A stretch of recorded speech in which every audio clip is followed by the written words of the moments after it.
Praise the Lord. എൻ്റെ പേര് John. ഞാൻ വരുന്നത് എറണാകുളം കോതാട് ഇടവകയിൽ നിന്നാണ്. സോ ഞാനിവിടെ ആദ്യമായിട്ട് ഉടമ്പടി എടുക്കുന്നത് ജാനുവരി 2024. ആൻഡ് ഞാൻ ആദ്യം ഉടമ്പടി എടുത്തത് it's because of my parents. Like എനിക്ക് ആദ്യം കൃപാസനത്തിൽ ലിറ്ററലി ഒരു faith or I don't had anything towards കൃപാസനം. ലൈക്ക് ഞാനത് നോർമൽ എല്ലാ റിട്രീറ്റ് സെൻറ്റേഴ്സും പോലെ ഒരു ടൈമിൻ്റെ ഒരു ട്രെൻഡാണെന്നുള്ള രീതിയിലാണ് ഞാൻ കൃപാസനത്തിനെ കൺസിഡർ ചെയ്തിരുന്നത്. Like I would say like ഓരോ ടൈം ഓരോ റിട്രീറ്റ് സെൻറ്റേഴ്സ് വരും ആൻഡ് അത് ഓരോ ടൈം കഴിയുമ്പോൾ അത് പോകും എന്നുള്ളൊരു കോൺസെപ്റ്റായിരുന്നു എനിക്ക്. സോ ഞാൻ ഫസ്റ്റ് ഇവിടെ വന്ന് കവനന്റ് പ്രയറിൽ ഞാൻ ജോയിൻ ചെയ്തത് it's because of my parents. And ഞാൻ ആദ്യം അങ്ങനെ ഉടമ്പടി എടുത്തു. And I was learning German actually. 2023 ഏപ്രിലിൽ ഞാൻ ജർമ്മൻ ലേൺ ചെയ്യാൻ തുടങ്ങിയതാണ്. ആൻഡ് 2024 ഏപ്രിൽ എക്സാക്ട് 1 ഇയർ ആയപ്പോൾ ഞാൻ എൻ്റെ ജർമ്മൻ ഫസ്റ്റ് എക്സാം ഞാൻ എഴുതുന്ന ടൈമിൽ ഞാൻ ആക്ച്വലി ഉടമ്പടിയിലാണ്. But then I really didn't had any that much of faith towards Kripasanam and all. ഞാൻ കാശ്യപവും ഉപ്പും എല്ലാമായിട്ട് പോയി and I wrote exam in a normal way. But then as we all know like German 4 modules ആണുള്ളത്. അതിൽ എനിക്ക് ഏറ്റവും confident ആയിട്ടുള്ള 2 മൊഡ്യൂൾസ് ആയിരുന്നു reading and writing. Listening and speaking ഇത് രണ്ടും എനിക്ക് ആക്ച്വലി അത്രയും കോൺഫിഡൻ്റ് ആയിരുന്നില്ല. ബിക്കോസ് ഞാനത് ഈവൻ വീട്ടിലിരുന്ന് റിഹേഴ്സ് ചെയ്യുമ്പോൾ പോലും ഞാനത് പാസ്സാവില്ലായിരുന്നു. സോ എനിക്കതിലൊരു കോൺഫിഡൻസ് ഉണ്ടായിരുന്നില്ല ഈ 2 മൊഡ്യൂൾസിൽ. But the other modules too I were really confident. And during the exam day like ഞാൻ കൊച്ചിയിലാണ് എക്സാം എഴുതിയത്. It was very tough. Like കൊച്ചിയിൽ എക്സാം സ്ലോട്ട് കിട്ടും പോലും ഞാൻ വിചാരിച്ചില്ല. കാരണം ബാക്കി എൻ്റെ കൂടെ ഉള്ളവർക്കൊക്കെ ഈവൻ ഡൽഹി, കോലാപ്പൂർ അങ്ങനെയുള്ള പ്ലേസസിലൊക്കെയാണ് അവർക്ക് കിട്ടിയത്. ബട്ട് എനിക്ക് ഫസ്റ്റ് അറ്റംപ്റ്റ് ട്രൈ ചെയ്തപ്പോൾ തന്നെ ഫസ്റ്റ് കൊച്ചി തന്നെ എനിക്ക് കിട്ടി, which was actually very near to my house. എനിക്കൊരു 20 മിനിറ്റ്സ് ഉള്ളൂ സെൻറ്ററിലോട്ട്. സോ എനിക്കത് ഏപ്രിലിൽ തന്നെ എക്സാം ഡേറ്റ് കിട്ടി. And when I reach exam centre usually അവർ ഒന്നില്ലെങ്കിൽ അവരുടെ ടോക്കൺ നമ്പർ വെച്ചിട്ടാണ് വിളിക്കുന്നത്, അല്ലെങ്കിൽ സ്റ്റുഡൻസിൻ്റെ ഫസ്റ്റ് നെയിമിൻ്റെ ലെറ്റർ വെച്ചിട്ടാണ്. ബട്ട് ദെൻ എൻ്റെ token number was like very below and എൻ്റെ നെയിമും ഇറ്റ്സ് ലൈക്ക് SJ ഒക്കെയാണ്, A ഒന്നുമല്ല. ബട്ട് അന്ന് ഫസ്റ്റ് ഞാൻ അവിടെ ചെന്നപ്പോൾ തന്നെ ഞങ്ങൾക്ക് സ്പീക്കിംഗ് ആയിരുന്നു. ആൻഡ് സ്പീക്കിങ്ങിന് ആദ്യം തന്നെ വിളിച്ചത് തന്നെയായിരുന്നു. So I was like okay, I was confident that Kripasanam അമ്മ literally started working for me. And speaking ഞാൻ കയറി. ആൻഡ് 2 സെഷൻസ് ആണുള്ളത്. ഫസ്റ്റ് നമ്മളൊരു ടോപ്പിക്കിനെ കുറിച്ച് എക്സ്പ്ലെയിൻ ചെയ്യണം. ആൻഡ് സെക്കൻഡ് ഒരു ഡിബേറ്റ് ആണ്. ഞാൻ ഫസ്റ്റത്തേത് എക്സ്പ്ലെയിൻ ചെയ്ത് that was pretty good. I was confident about that. But then second one ആയപ്പോഴേക്കും അത് ഹോണസ്റ്റ്ലി എൻ്റെ കയ്യിൽ നിന്ന് പോയി. ലൈക്ക് അതൊരു ഡിബേറ്റ് ആയിരുന്നു. It was suppose to be a debate. But then ഞാൻ ചെയ്തു വന്നപ്പോഴേക്കും അത് എന്താ പറയുക, ഒരു ഡിസ്കഷൻ പോലെ ആയിപ്പോയി. സോ അത് ഞാൻ വിചാരിച്ചപ്പോൾ സ്പീക്കിംഗ് എൻ്റെ കയ്യിൽ നിന്ന് പോയി, ഞാൻ ഫെയിൽ ആകും എന്ന് വിചാരിച്ചതാണ്. And then listening also like എനിക്ക് എൻ്റെ മെറിറ്റിൽ എനിക്ക് ഒരു ഹോപ്പും ഉണ്ടായിരുന്നില്ല. ലൈക്ക് ലിസണിങ് എനിക്ക് കിട്ടില്ല എന്ന് തന്നെ ഞാൻ വിചാരിച്ചിരുന്നത്. But then I was very confident about writing and reading. So അങ്ങനെ റിസൾട്ടിന് വേണ്ടി ഞാൻ വെയിറ്റ് ചെയ്യുന്നത് ലൈക്ക് ഒരു ജൂൺ വരെ ഞാൻ വെയിറ്റ് ചെയ്തുകൊണ്ടിരിക്കുകയായിരുന്നു. സോ ജൂൺ റിസൾട്ട് വരുന്നതിന് മുമ്പ് തന്നെ I felt like I should start writing. Like സാക്ഷ്യം ഇവിടെ വന്ന് പറയാൻ എനിക്ക് എഴുതി തുടങ്ങണം എന്ന് എനിക്ക് തോന്നി. അപ്പോൾ ഞാൻ ജൂണിൽ തന്നെ ഞാൻ ആക്ച്വലി സാക്ഷിയൊക്കെ ലാപ്ടോപ്പിൽ ഫ്രെയിം ചെയ്ത്. സോ ഐ വാസ് കോൺഫിഡൻറ്റ് എനിക്ക് ഞാൻ ഇത്രയൊക്കെ ചെയ്തു, അപ്പോൾ എനിക്ക് 4 മൊഡ്യൂൾസ് കിട്ടും. അപ്പോൾ 4 മൊഡ്യൂൾസ് കിട്ടിക്കഴിഞ്ഞ് ഇവിടെ വന്ന് സാക്ഷ്യം പറയാം എന്നൊക്കെ ഞാൻ വിചാരിച്ചാൽ സാക്ഷിയൊക്കെ ജൂണിൽ തന്നെ പ്രിപ്പയർ ചെയ്ത്. And then when result came എനിക്ക് ആക്ച്വലി ഔട്ട് ഓഫ് 4 2 മൊഡ്യൂൾസ് എനിക്ക് കിട്ടിയുള്ളൂ. ആൻഡ് ആ കിട്ടിയ modules were literally surprising for me. Because ഞാൻ എൻ്റെ മെറിറ്റ് കിട്ടില്ല എന്ന് വിചാരിച്ച 2 മൊഡ്യൂൾസ് എനിക്ക് കിട്ടി. ആൻഡ് കിട്ടുമെന്ന് വിചാരിച്ച മൊഡ്യൂൾസ് എനിക്ക് കിട്ടിയുമില്ല. So from that moment onwards I was very sure like mother is working in my case. Because എൻ്റെ മെറിറ്റിലുള്ളത് എനിക്ക് ഡെഫിനറ്റ്ലി കിട്ടിയില്ല, ബട്ട് എനിക്ക് ഇമ്പോസിബിൾ ആയിട്ടുള്ളത് എനിക്ക് കിട്ടി. So from that onwards I was like എനിക്ക് ചെറിയൊരു ഫെയ്ത്ത് വന്നു തുടങ്ങി. But still that was not a very big something. പിന്നെ ഞാൻ later it went on. And one day ഞങ്ങളിങ്ങനെ ഇരിക്കുമ്പോൾ നൈറ്റ് എൻ്റെ പാരൻസ് എന്നെ വിളിച്ചിട്ട് പറഞ്ഞു ലൈക്ക് ഞങ്ങളുടെ പോർച്ചിൽ വി ഹാവ് ഒരു കൃപാസന മാതാവിൻ്റെ ഒരു ഫോട്ടോ ഉണ്ട് ലൈക്ക് ഫ്രണ്ടിൽ തന്നെ. സോ അവിടെ നിന്ന് വൺസ് ഒരു നൈറ്റിൽ ഭയങ്കര ജാസ്മിൻ ഫ്രേഗ്രൻസ് വരാൻ തുടങ്ങി. So like I also experienced it. But then എൻ്റെ പാരൻസൊക്കെ പറഞ്ഞത് കൃപാസന മാതാവിൻ്റെ പ്രസൻസ് ആണ്. But I didn't believed it. Like ഞാൻ ഓൾവേസ് എന്താ പറയുക like I believed in God, I believed in miracles and all. But അത് ഞങ്ങളെപ്പോലുള്ള ഒരു നോർമൽ ആൾക്കാരുടെ ലൈഫിൽ അത് കിട്ടില്ല എന്നുള്ളൊരു കോൺസെപ്റ്റായിരുന്നു എനിക്ക്. And I always believed in science and stuffs. So ഞാൻ അന്ന് അവിടെ നോക്കി ലൈക്ക് ഇവരൊക്കെ പോയി കഴിഞ്ഞിട്ട് I was literally trying to prove them ഇത് മാതാവല്ലെന്ന് പ്രൂവ് ചെയ്യാൻ വേണ്ടി ഇവരെല്ലാവരും പോയി കഴിഞ്ഞിട്ട് ഞാൻ അവിടെ നോക്കി ലൈക്ക് അവിടെ ഫ്രാഗ്രൻസ് കോസ് ചെയ്യുന്ന വേറെ എന്തെങ്കിലുമൊക്കെ ഉണ്ടായിരുന്നു ഒന്ന് like such as any room fragrance or car fragrance or any plants or anything but then ആ കോമ്പൗണ്ടിൽ actually there was nothing that literally cost jasmine fragrance and അവിടെ ആകെ ഉണ്ടായിരുന്നതെന്ന് പറഞ്ഞാൽ the building was under construction and plants and all were like leafy plants ഒരു even ഒരു flower പോലും അവിടെ ആ ഒരു നിയർ ബൈ കോമ്പൗണ്ടിൽ ഉണ്ടായിരുന്നില്ല. So from that night onwards I was growing in my faith and എന്നാലും അത്രയും ഐ വാസ് നോട്ട് ക്ലോസ്. പിന്നെ ആക്ച്വലി ഞാൻ 2 modules രണ്ടാമത് റീഅറ്റംപ്റ്റ് ചെയ്തു ആൻഡ് റീഅറ്റംപ്റ്റ് ചെയ്ത് കഴിഞ്ഞപ്പോഴേക്കും automatically I was getting close to Kripasanam like every day when before I going to sleep ഞാൻ ഓരോ സാക്ഷ്യം പ്ലേ ചെയ്യും ആൻഡ് സാക്ഷ്യം കേട്ടിട്ടാണ് ഞാൻ ഉറങ്ങിക്കൊണ്ടിരുന്നത് എല്ലാ ദിവസവും. അങ്ങനെയാണ് ഞാൻ ഇപ്പോഴും അങ്ങനെയാണ് ഞാൻ ചെയ്യുന്നത്. സോ അങ്ങനെ സെക്കൻഡ് ടൈം ഞാൻ ട്രൈ ചെയ്തപ്പോഴേക്കും I was a bit more closer to God and I was very sure that I would get this time. And ഒരു സാക്ഷ്യത്തിൽ one day I heard like a sister saying she wrote OET and അതുപോലെ exam എഴുതാൻ cash ഇല്ലാത്തൊരു സ്റ്റുഡൻറ്റിന് cash കൊടുത്ത് help ചെയ്ത്. അപ്പോൾ I also made sure like ഗോഡൻ എൻ്റെ അടുത്ത് നിന്ന് എസ്കേപ്പ് ചെയ്യാനൊരു ലൂപ്പ് ഹോൾ ഇല്ല എന്ന് ഐ മെയ്ഡ് ഷുവർ. അപ്പോൾ ഞാനും എൻ്റെ കയ്യിൽ I'm a student, I'm not an employed or something, but എനിക്ക് ആകെയുള്ളൊരു ഏർണിങ്സ് എന്ന് പറഞ്ഞാൽ ഞാൻ ചെറിയ രീതിയിൽ I do this trading in stock market and I didn't had a very big income or something. But എനിക്ക് ഉണ്ടായിരുന്ന ഒരു സേവിങ്സിൻ്റെ 95% I gave to a student for her to write her exam. So I literally made sure like ഞാൻ എല്ലാം ചെയ്ത് അപ്പോൾ എനിക്ക് ഈ 2 modules ദൈവം തന്നേ പറ്റുള്ളൂ. ആൻഡ് അച്ഛൻ്റെ ടോക്കിൽ ഞാൻ കേൾക്കുമായിരുന്നു ലൈക്ക് നമ്മൾ ഇഫ് വി നീഡ് ബ്ലെസ്സിങ്സ് നമ്മൾ ക്രോസസ് എടുക്കണം. സോ ആ ഒരു പാർട്ട് വരുമ്പോൾ I was really not happy. Like ഞാൻ ക്രോസസ് മാക്സിമം അവോയ്ഡ് ചെയ്യാൻ നോക്കിക്കൊണ്ടിരുന്ന ഒരാളാണ്. എനിക്ക് ക്രോസസ് വേണ്ട, instead I need the blessings but I don't need crosses in my life. So what I did was like ഞാൻ കൃപാസനം പ്രയേഴ്സ് ഫോളോ ചെയ്യില്ലായിരുന്നു. Instead I had my own prayer types like ഞാൻ 3 o'clock or 12 o'clock midnight ഒക്കെ I used to pray for the souls in purgatory. So my belief was ഈ souls purgatory in the heaven എത്തും and they would pray for me. So I really didn't have to take any crosses or anything. So that was my belief and that was my prayer type. പക്ഷേ അതിൽ I really didn't felt any closeness or anything to God. പിന്നെ ഞാനത് automatically or somehow one day ഞാൻ ഒരു 3 o'clock ഞാൻ Kripasanam prayer ഞാൻ ചൊല്ലി with the candles lighted and that's the first time എനിക്ക് പേഴ്സണലി ഫ്രേഗ്രൻസ് കിട്ടാൻ തുടങ്ങി like a jasmine royal jasmine smell and it was very strong like. അപ്പോൾ ഫ്രം ദാറ്റ് മൊമെൻറ്റ്സ് പിന്നെ ഞാൻ കൃപാസനത്തിലോട്ട് കൂടുതലായിട്ട് അടുക്കാൻ തുടങ്ങി. ആൻഡ് എൻ്റെ ഈ 2 modules റിസൾട്ടും വന്ന് 2 modules റിസൾട്ട് വന്നപ്പോഴേക്കും ആ 2 modules എനിക്ക് കിട്ടിയില്ല, ഞാൻ ഫെയിലായി. So I was like I thank God because I knew ഇപ്പോൾ ഇത്രയും ഒരു ഇത് വന്നപ്പോഴേക്കും എക്സ്പീരിയൻസ് ഒക്കെ ആയിക്കഴിഞ്ഞപ്പോഴേക്കും എനിക്ക് ഉറപ്പായിരുന്നു like God is acting in my way and I thank God for not giving me for those 2 modules. അപ്പോഴൊന്നും I was not weak, I was very strong and I went on. And ഈ 2 modules fail ആവുന്നതിന് മുമ്പ് തന്നെ literally God എനിക്ക് വേറൊരു വേ open ചെയ്ത് തന്നിട്ടുണ്ടായിരുന്നു. ഒരു ഏജൻസി വഴി like literally as we all no 4 modules കിട്ടിയാലേ നമുക്ക് ജർമ്മനി പ്രൊസീജിയേഴ്സ് ചെയ്യാൻ പറ്റുള്ളൂ B2. ബട്ട് എൻ്റെ ഈ റിസൾട്ട് വരുന്നതിന് മുമ്പ് നമുക്ക് പാർഷ്യൽ modules വെച്ച് പോകാനുള്ളൊരു വേ എനിക്ക് 1 day ബിഫോർ എന്നെ തന്നിട്ടുണ്ടായിരുന്നു. അപ്പോൾ എനിക്ക് എന്തായാലും ഇപ്പോൾ 2 modules ഉള്ളൂ, ഇനി ഫുൾ modules അറ്റംപ്റ്റ് ചെയ്യാൻ എനിക്ക് ഇൻട്രസ്റ്റ് ഇല്ല. സോ ഞാൻ ഈ വഴി തന്നെ എൻ്റെ ഫ്രണ്ടിൽ സ്ട്രെയിറ്റ് ക്ലിയർ ആണിത്. സോ ഞാൻ വിചാരിച്ചെന്ന് ഓക്കെ ഇത് തന്നെ പോകാമെന്ന് വിചാരിച്ച് ഞാൻ ആ വേ ചൂസ് ചെയ്തു. ആൻഡ് അത് ചൂസ് ചെയ്ത് കഴിഞ്ഞ് ഞങ്ങളൊരു 3 or 4 people ഒരുമിച്ചാണ് ഞങ്ങൾ പ്രോസസ്സിങ് സ്റ്റാർട്ട് ചെയ്തത് ആ ഏജൻസിയിൽ. അപ്പോൾ പ്രോസസ്സിങ് സ്റ്റാർട്ട് ചെയ്തു ഒരു 1 week ആസ് യൂഷ്വൽ എനിക്ക് ഒന്നും ഉണ്ടായില്ല, അപ്ഡേറ്റ്സ് ഒന്നും ഉണ്ടായില്ല. ലേറ്റർ 1 week കഴിഞ്ഞപ്പോഴേക്കും എൻ്റെ കൂടെ ഉള്ളവർക്ക് 2 പേർക്കും ഇൻ്റർവ്യൂ ഡേറ്റ്സ് വന്ന് എനിക്കപ്പോഴും വന്നില്ല. അപ്പം ഞാൻ വിചാരിച്ചു ഓക്കെ അവർക്കൊരു ഈവനിങ് ആണ് വന്നത്. അപ്പോൾ ഞാൻ വിചാരിച്ചു എനിക്ക് നൈറ്റ് വരും എന്ന് വിചാരിച്ചാൽ ഞാൻ ആ നൈറ്റ് മൊത്തം I didn't slept at all. Like I was literally waiting for the interview link. അങ്ങനെ ആ നൈറ്റ് വന്നില്ല, നെക്സ്റ്റ് ഡേ വന്നില്ല, അങ്ങനെ വീക്സ് ആയി. സോ ഞാൻ ഏജൻസിയിൽ അവിടെ വിളിക്കും, അവരുടെ നേരിട്ട് ചെല്ലും, എൻക്വയറി ചെയ്യും, ചോദിക്കും എന്തായി. But then they would say like it's on going. At the same time തന്നെ എൻ്റെ ഒപ്പമുള്ളവരുടെയൊക്കെ നടന്ന് അവരുടെ ഫസ്റ്റ് ഇൻ്റർവ്യൂ കഴിയും, സെക്കൻഡ് ഇൻ്റർവ്യൂ കഴിയും, അവരുടെ ഇങ്ങനെ സ്പീഡിൽ പോകുന്നുണ്ട്, ഞാൻ അവിടെ സ്റ്റക്കായിട്ട് നിൽക്കുന്നുണ്ട്.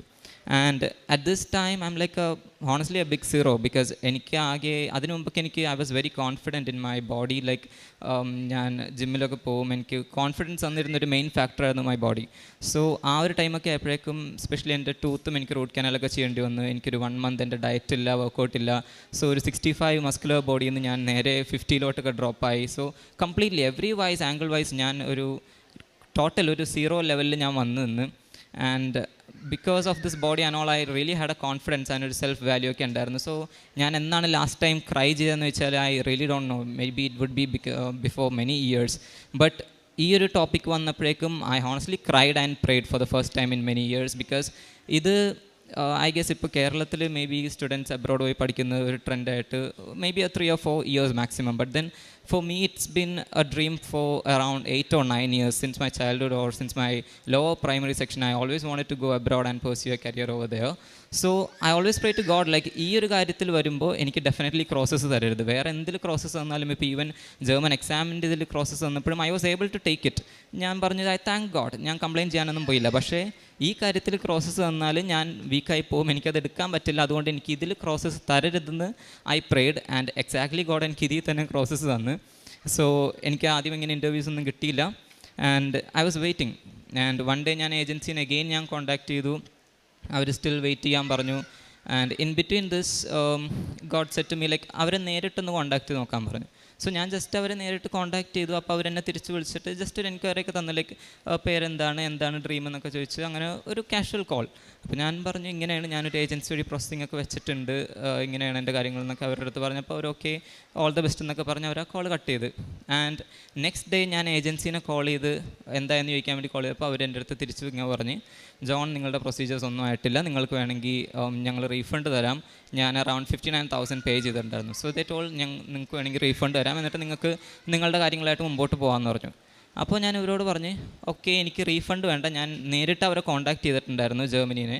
അപ്പോൾ അവർ പറഞ്ഞ് ഞാൻ പറഞ്ഞു ഞാനപ്പോൾ അവർ വഴി പ്രോസസ്സിങ് ചെയ്തോളാം, നിങ്ങളെനിക്ക് ഒരു VFS ഡേറ്റ് എടുത്ത് തന്നാൽ മതിയെന്ന് പറഞ്ഞു. അപ്പോൾ ഇവർ പറഞ്ഞു ഓക്കെ നിങ്ങൾ അവർ വഴി ചെയ്തോ, ഞങ്ങൾ VFS ഡേറ്റും വേണമെങ്കിൽ നിങ്ങൾക്ക് എടുത്ത് തന്നേക്കാം എന്ന് പറഞ്ഞു. സോ അങ്ങനെ ഞാൻ അന്ന് ഈവനിങ് തന്നെ തിരിച്ച് ജർമ്മനി അവരെ സ്ട്രേറ്റ് ഹെഡിനായിട്ട് ഞാൻ കോൺടാക്ട് ചെയ്തു.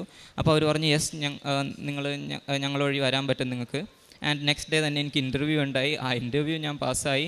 ആൻഡ് അവർ പറഞ്ഞു ഓക്കെ ഇനിയിപ്പോൾ വേഗം നെക്സ്റ്റ് വീക്കിലോട്ട് VFS ഡേറ്റ് എടുത്തോ എന്ന് പറഞ്ഞു. അങ്ങനെ ഞാൻ VFS ഡേറ്റും എടുത്ത് എൻ്റെ VFS എല്ലാം കഴിഞ്ഞ് I am very peaceful at that moment. അപ്പോൾ ഐ തോട്ട് എല്ലാ ഒബ്സ്റ്റാക്കിൾസും കഴിഞ്ഞ്. അപ്പോൾ ഞാൻ അങ്ങനെ ഇരിക്കുന്ന ടൈമിൽ again agency is coming on my side and they are saying like അവർക്ക് അവരുടെ മണി വേണം. ലൈക്ക് ഈവൻ ഞാൻ ഡയറക്റ്റായിട്ട് ജർമ്മനി വഴിയാണ് ഞാൻ പ്രൊസീജിയേഴ്സ് ചെയ്തെങ്കിലും ഇവർ ചെയ്യാത്തൊരു വർക്കിന് ഇവർക്ക് ഫുൾ മണി ഇവർക്ക് കിട്ടണം. അല്ലാന്നുണ്ടെങ്കിൽ ഇവർ എൻ്റെ കാര്യങ്ങളിൽ ഇവർ ഒബ്സ്റ്റാക്കിൾസ് കൊണ്ടുവരും, എൻ്റെ വിസ ക്യാൻസലായി പോകും, ഓർ എനിക്ക് അവിടെ ജർമ്മനി ചെന്നാലും എനിക്ക് പ്രോബ്ലംസ് ഉണ്ടാകും. സോ ഇവരതൊക്കെ കോസ് ചെയ്യും എന്നൊക്കെ പറഞ്ഞ് ഇവർ ഇഷ്യൂസ് ഉണ്ടാക്കി തുടങ്ങി. So even all this time like I was really believe in Kripasanam mother, because ഞാൻ ഇവരായിട്ട് ഡയറക്റ്റ് എനിക്ക് കോൺടാക്ട് ചെയ്യാനുള്ള ഒരു മെറിറ്റും എനിക്കില്ല. അപ്പോൾ ഇവരെന്നെ ഇങ്ങോട്ട് ഡയറക്റ്റ് കോൺടാക്ട് ചെയ്യുന്നു, എനിക്ക് വേണ്ടി എല്ലാം ചെയ്തു തരാമെന്ന് ഇവർ അതിൻ്റെ ഒരു ഹെഡാണ് എൻ്റെ അടുത്ത് പറയുന്നത്, സ്റ്റാഫൊന്നുമല്ല. സോ അങ്ങനെ ഒരു മെറിറ്റും ഇല്ലാത്ത എനിക്ക് ഇവർ നേരിട്ട് ഇത്രയും പറഞ്ഞിരുന്നെങ്കിൽ that's definitely because of Matha's grace and I literally believed in her. So ഇവർ ഏജൻസി പറയുന്നതൊന്നും ഞാൻ കെയർ ചെയ്തില്ല, ഞാൻ അവർക്ക് റിപ്ലൈ ഒന്നും കൊടുക്കാൻ പോയില്ല. ഇവർ kept on torturing me through calls, voices, and എന്നെക്കുറിച്ച് they even kept on spreading bad rumors. like എൻ്റെ ക്ലാസ്മേറ്റ്സിൻ്റെ പാരൻസിൻ്റെ അടുത്തൊക്കെ അവരൊക്കെ വരുമ്പോൾ I heard, like I have the recordings, ഇവർ പറയുന്ന റെക്കോർഡിങ്സ് പ്രൂഫ് എൻ്റെ കയ്യിലുണ്ട്. ലൈക്ക് ജോൺ ഭയങ്കര എത്തിക്സ് ഉണ്ടായില്ല, ജോൺ മാനേഴ്സ് ഇല്ല എന്നൊക്കെ പറഞ്ഞ് എന്നെക്കുറിച്ച് ഭയങ്കരമായിട്ട് ബാഡായിട്ട് ഇവർ പറയുന്ന വിത്ത് പ്രൂഫ് എൻ്റെ കയ്യിലുണ്ട്. ബട്ട് എൻ്റെ പഴയ ക്യാരക്ടർ അനുസരിച്ചാണെങ്കിൽ maybe I would have went and reacted to them with my family and all. പക്ഷേ ഇപ്പോൾ since I realise I am in a covenant prayer and what God is actually willing is to forgive. So അത് realise ചെയ്തിട്ട് ഞാൻ ഇതേവരെ react ചെയ്യാനോ ഒന്നിനും ഞാൻ പോയിട്ടില്ല. ഈവൻ ദോ എൻ്റെ കയ്യിലെല്ലാം ഉണ്ടെങ്കിലും ഞാൻ കാമായിട്ട് തന്നെ നിന്നു. And I waited for mother to work. And ഇവർ പറഞ്ഞതുപോലെ വിസ ക്യാൻസൽ വിസയുടെ കാര്യത്തിൽ ഇഷ്യൂസ് ഉണ്ടാകും, അങ്ങനെ ഉണ്ടാകും ഇങ്ങനെ ഉണ്ടാകും എന്നൊക്കെ പറഞ്ഞ് ഞാൻ വിസ സബ്മിറ്റ് ചെയ്തു. ആൻഡ് ബാംഗ്ലൂരിൽ എൻ്റെ വിസ എത്തി. ഒരു 7th ഡേ ആയിക്കഴിഞ്ഞപ്പോൾ തന്നെ എനിക്ക് മോർണിംഗ് ഒരു മെസ്സേജ് വരുന്നു സെയിങ് എൻ്റെ വിസ ഡിസ്പാച്ചായി. അപ്പോൾ തന്നെ ഞാൻ പറഞ്ഞു okay, that was like literally day before yesterday ആണ് എനിക്ക് ആ ഒരു മെസ്സേജ് വന്നത് ഫോണിൽ. അപ്പോൾ തന്നെ ഞാൻ പറഞ്ഞു ഓക്കെ, ഞാൻ കൃപാസനത്തിൽ ടുമോറോ വന്ന് ഞാൻ സാക്ഷ്യം പറയാമെന്ന് പറഞ്ഞു. അപ്പോൾ ടുമോറോ ദാറ്റ് മീൻസ് യെസ്റ്റർഡേ എനിക്ക് വരാൻ പറ്റിയില്ല, ബിക്കോസ് ഗ്രാൻഡ് മദറിൻ്റെ കുറച്ച് ഐ സർജറി റിലേറ്റഡ് സ്റ്റഫ്സ് ഒക്കെ ഉണ്ടായിരുന്നുകൊണ്ട് എനിക്ക് വരാൻ പറ്റിയില്ല. So today when I came, ഇപ്പം ഞാനിവിടെ നിൽക്കുമ്പോൾ I have my visa in my hands. Yesterday എൻ്റെ വിസ എനിക്ക് എൻ്റെ കയ്യിൽ കിട്ടി. And I got my contract, എൻ്റെ ജർമ്മനിയിൽ എൻ്റെ ഹെൽത്ത് ഇൻഷുറൻസ്, എൻ്റെ ബാങ്ക് അക്കൗണ്ട്, ഈവൻ ടിക്കറ്റ് വരെ ഇന്ന് എൻ്റെ മോർണിംഗ് ഞാൻ എടുത്തു കഴിഞ്ഞ്. So now literally pending is only to pack, and അതും 95% കഴിഞ്ഞിരിക്കുകയാണ്. സോ ഇപ്പോൾ ഞാൻ ഈ ഫസ്റ്റ് ഫ്ലോറിൽ ഞാനിവിടെ ആൾട്ടറിൽ നിൽക്കുമ്പോൾ എൻ്റെ എല്ലാ പ്രൊസീജിയേഴ്സും everything is successfully done. And now I don't fear any agency or anything. And I am pretty sure 15th എന്നുള്ളൊരു ഡേറ്റ് ഉണ്ടെങ്കിൽ ഞാൻ ഇവിടെ നിന്ന് പോവും. ആൻഡ് 16th ഞാൻ ജർമ്മനിയിൽ എത്തിയിരിക്കും. So I thank God for everything that he has done for me till now, and I'm very willing or very expecting towards the future. That like I consider this as my first step in my faith journey, and ഇനിയും forward I'm willing to grow more in faith. പ്രേക്ഷിത പ്രവർത്തനം ഞാൻ Kripasanam paper ഞാൻ എല്ലാവർക്കും കൊടുക്കുമായിരുന്നു. And അത് ഞാൻ എൻ്റെ വീടിൻ്റെ അടുത്തുനിന്നൊരു റെയിൽവേ സ്റ്റേഷനുണ്ട്, അത് അറൗണ്ട് 20 minutes ഉണ്ട്. സോ സെയിം ഡേ തന്നെ ഞാൻ മോർണിംഗും ഈവനിങ്ങും ആഫ്റ്റർനൂണൊക്കെ ആയിട്ട് പ്ലാറ്റ്ഫോമിൽ 4 or 5 times അങ്ങോട്ടും ഇങ്ങോട്ടൊക്കെ നടന്നിട്ടാണ് ഞാൻ പറഞ്ഞാണ് കൊടുത്തുകൊണ്ടിരുന്നത്. പിന്നെ as help I use to give money to the ones who are in need, and I use to buy food for the people. അതൊക്കെ ഈ അടുത്താണ് സ്റ്റാർട്ട് ചെയ്തത്. But I promise that I would continue all this in future also. നിയമാവർത്തന പുസ്തകം 7:9 തിരുവചനം ഇപ്രകാരം അരുളി ചെയ്യുന്നു: അതിനാൽ നിങ്ങൾ അറിഞ്ഞുകൊള്ളുക, നിങ്ങളുടെ ദൈവമായ കർത്താവാണ് ദൈവം. തന്നെ സ്നേഹിക്കുകയും തൻ്റെ കൽപ്പന പാലിക്കുകയും ചെയ്യുന്നവനോട് 1000 തലമുറ വരെ ഉടമ്പടി പാലിക്കുകയും അചഞ്ചലമായ സ്നേഹം പ്രകടിപ്പിക്കുകയും ചെയ്യുന്ന വിശ്വസ്തനായ ദൈവം. ജോൺ ഇന്ന് ഇവിടെ വന്ന് നിൽക്കുവാൻ ഇടയായ സാഹചര്യം, now and then he is saying that I was not a person like this. ഇങ്ങനെയൊരു വ്യക്തി ആയിരുന്നില്ല ഞാൻ. എൻ്റെ ജീവിതത്തിൽ ഒത്തിരിയേറെ മാറ്റങ്ങൾ സംഭവിച്ചു.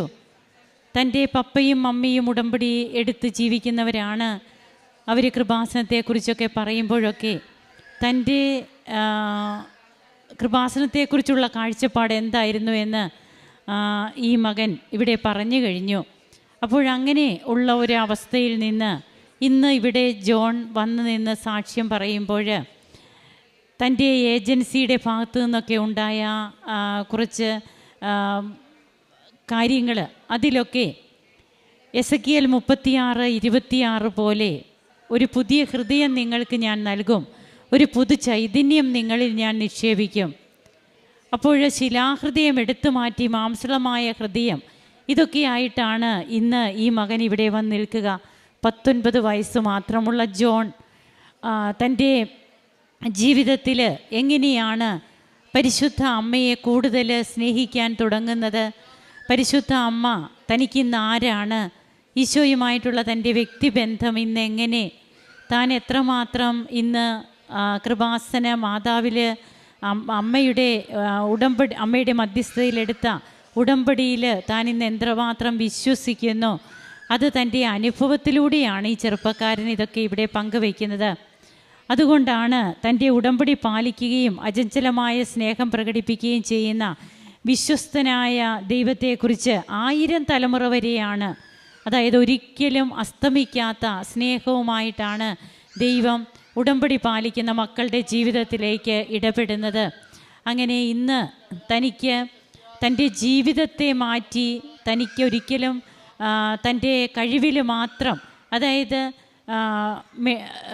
ഫിസിക്കൽ ഫിറ്റ്നസ് ഉണ്ട് എന്ന് സ്വയം വിശ്വസിച്ച് അങ്ങനെ തൻ്റെ ആ ഒരു കോൺഫിഡൻസിലും അതുപോലെ മെൻ്റൽ സ്റ്റെബിലിറ്റി ഇതൊക്കെ കൊണ്ട് തനിക്ക് പലതും നേടാൻ സാധിക്കും എന്നൊക്കെ ഉണ്ടായിരുന്ന ഒരവസ്ഥ. അതൊക്കെ നല്ലത് തന്നെയാണ്, കോൺഫിഡൻസ്. എന്നാൽ നമ്മുടെ കോൺഫിഡൻസ് അല്ല ദൈവത്തിൽ നാം ആശ്രയിക്കുമ്പോൾ പിന്നീട് നാം പോകേണ്ട വഴികൾ, അവിടെ വരുന്ന വഴിത്തിരിവുകൾ, ഇതൊക്കെയാണ് ഇന്ന് പല ചെറുപ്പക്കാരും ഇവിടെ വന്ന് സാക്ഷ്യം പറയുമ്പോൾ നമുക്ക് അതിൽ നിന്നൊക്കെ മനസ്സിലാകുന്നത്. തീർച്ചയായും ഇങ്ങനെയൊരു തലമുറ വളർന്നു വരികയാണ്. ഇതാണ് പ്രായത്തിലും ജ്ഞാനത്തിലും ദൈവത്തിൻ്റെയും മനുഷ്യരുടെയും പ്രീതിയിൽ ഈശോയെ വളർത്തിയ അമ്മ ഇന്ന് എത്രയോ ചെറുപ്പക്കാരെയാണ് തൻ്റെ മകൻ്റെ സവിധത്തിലേക്ക് അടുപ്പിക്കുക. അമ്മ ഇന്ന് അമ്മയുടെ അടുത്ത് വന്ന് ഉടമ്പടി എടുക്കുമ്പോൾ അമ്മ അവരെയൊക്കെ കൂട്ടി തൻ്റെ മകൻ്റെ അടുത്തേക്ക് കൊണ്ടുപോവുകയാണ്. തനിക്ക് ഒത്തിരിയേറെ കോൺഫിഡൻ്റ് ഉണ്ടായിരുന്ന മോഡ്യൂൾ എങ്ങനെ കോൺഫിഡൻ്റ് ഇല്ലാതിരുന്ന മോഡ്യൂൾ, അത് തനിക്ക് എത്രമാത്രം പിന്നീട് തനിക്കതൊക്കെ എങ്ങനെയാണ് ഉടമ്പടി അനുഭവമായിട്ട് തനിക്ക് മാറുന്നത് ഇതൊക്കെ, അതുപോലെ സുഗന്ധാഭിഷേകം. ഇന്ന് താൻ എത്രമാത്രം rosary John? Okay, so first I was really not that much close to God, especially in prayers and all, but today I pray around 3 or 4. Yesterday night till 3 o'clock or something I was praying, and around 5 rosaries and all I prayed yesterday, and 3:30 ഒക്കെ എപ്പോഴാണ് ഞാൻ ഈ സാക്ഷ്യം frame ചെയ്ത് കഴിഞ്ഞത് yesterday. So early മോർണിംഗിലൊക്കെ എഴുന്നേൽക്കുക, പ്രാർത്ഥിക്കുക, ദൈവവുമായിട്ടുള്ള ഒരു വ്യക്തിബന്ധം. അതായത് ഇന്ന് പരിശുദ്ധ അമ്മയുടെ കൈപിടിച്ച് വിരൽത്തുമ്പിൽ തൂങ്ങി ജപമാലയിലൂടെ സ്വർഗത്തിലേക്ക് എങ്ങനെ നമുക്ക് കടന്നു പോകാൻ സാധിക്കും? അതിനു മുമ്പൊക്കെ തൻ്റെ വിശ്വാസം എങ്ങനെയായിരുന്നു? വിശ്വാസമുള്ള കുട്ടി തന്നെയായിരുന്നു. എന്നാൽ തൻ്റെ പ്രാർത്ഥനയുടെ തലത്തിൽ വന്ന മാറ്റം ഇതാണ്. ഈ സ്നേഹബന്ധമാണ് പിന്നീട് ദൈവവുമായിട്ട് കൂടുതൽ ഇഴയടുപ്പമുള്ള ബന്ധമായിട്ട് തീരുന്നതും. ഇതൊന്നും ഈ മക്കളുടെ ജീവിതത്തിൽ നിന്ന് ഒരിക്കലും അവർ മറന്നു പോകില്ല. അവരുടെ ജീവിതത്തിൽ അത് എന്നെന്നും അവർക്ക് മുതൽക്കൂട്ടായിരിക്കും. ഇന്ന് കൃപാസനത്തിലൂടെ ഇങ്ങനെ യുവതലമുറ ഈശോയിലേക്ക് അടുക്കുന്നത് തന്നെ നമുക്ക് ദൈവത്തിന് നാം മഹത്വപ്പെടുത്തേണ്ട കാര്യം തന്നെയാണ്. കരങ്ങളടിച്ച് നമുക്ക് ദൈവത്തെ ആരാധിക്കാം. ഈശോയ്ക്കും അമ്മയ്ക്കും നന്ദി പറയാം. യേശുവേ നന്ദി, യേശുവേ സ്തുതി, യേശുവേ ആരാധന. അത്യപൂർവ ദൈവാനുഭവങ്ങൾ ഇനി നിങ്ങൾക്കും സ്വന്തം. ഈ യൂട്യൂബ് ചാനൽ ഇതുവരെ സബ്സ്ക്രൈബ് ചെയ്തിട്ടില്ലെങ്കിൽ ഇപ്പോൾ തന്നെ സബ്സ്ക്രൈബ് ചെയ്യുക. ഈ വീഡിയോ ഇപ്പോൾ തന്നെ നിങ്ങളുടെ സുഹൃത്തുക്കൾക്ക് ഷെയർ ചെയ്തുകൊണ്ട് കർത്താവിൻ്റെ പ്രേക്ഷിതരാകുക.